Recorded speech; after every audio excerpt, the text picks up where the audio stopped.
In What's New to BGA brings you Zookeepers, a family weight drafting animal collection game. Came out in 2022. I believe this is a Portuguese game, so there's not a whole lot of votes on BGG yet. Is a free-to-play game. Takes about 12 minutes, 2 to 4 players. There is a fast mode. It's also, I think, more designed for littler kids.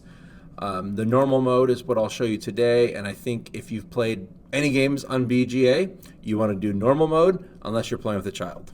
Overall, this one plays fine, turn-based or real-time. During your turn, you have several actions you can do, and then there's a couple free actions you can do as well. The goal of the game is to collect 9 animals here. When one player collects 9 animals, this little disc hits here on the 9, the game will be over. The first action you can do is save species. Any of the cards are faced up here, you can save, or you might have cards on your quarantined area, which we'll talk about in a second.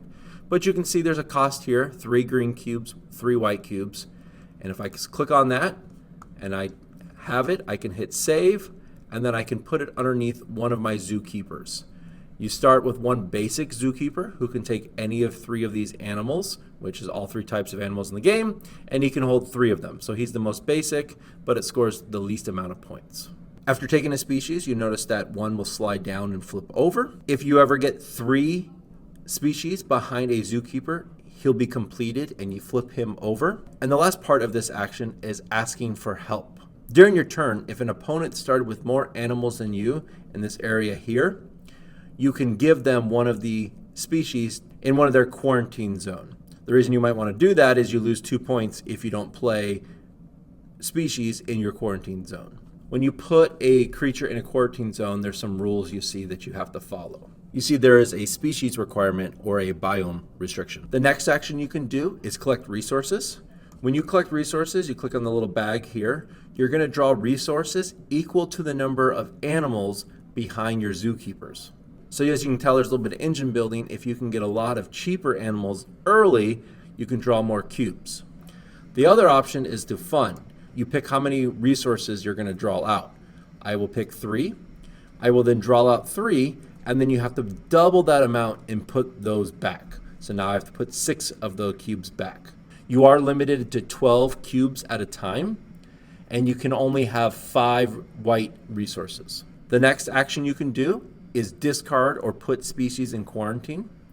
So you have 2 actions.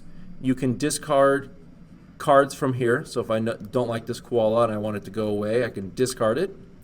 And that is one action. Then I can discard or quarantine another one. Notice no new card is shown, but I can take this guy and I'm going to quarantine it and put it on my own board.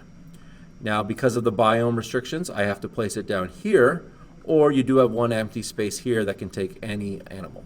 And I'll put it down here since it's a little bit more restrictive. And I lose 2 points, and I will not get those points back until I remove this animal from the quarantine zone.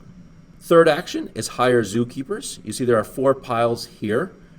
Each zookeeper is worth more points, but they're more difficult to put under. For example, I'll draw a 5, and you can see this zookeeper, to put an animal under, they have to have the plant tag and Africa. So it's harder to put animals underneath this zookeeper.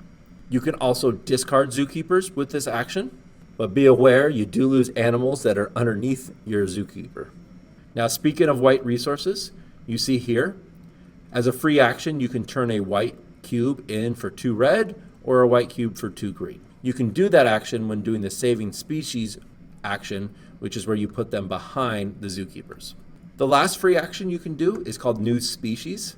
When you only have 2 available species to pick from, you can click new species and you will refill the deck. Notice that all animals went away and a new set of 12 came out. So end of the game, like I said, the game ends when somebody saves 9 species. So there's that tracker getting up to 9. So you can see at the scoring, first species, you simply count up the species points. So that on the top of each card, they have a little point icon. You just count those up for their total points. Zookeepers, when they're flipped over, they score points. Do realize that this zookeeper who did not flip over does not score.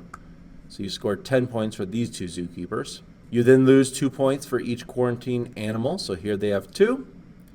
And then, like I said, there's a secret objective card you can also explore later. think I'm going to give Zookeepers a 6. If I was playing the base fast mode, it'd definitely be a 5. It was very forgetful. I think the secret objectives are worth exploring. I haven't finished my game playing that yet, but I wanted to get the video out before it got too late. My first game, I played the basic game, and I went, oh, I guess I need to play the advanced game for sure. So if you've played games before, which all of you have, you need to play the advanced mode, the normal mode. That's the way to go for sure. But there's some interesting drafting choices in there.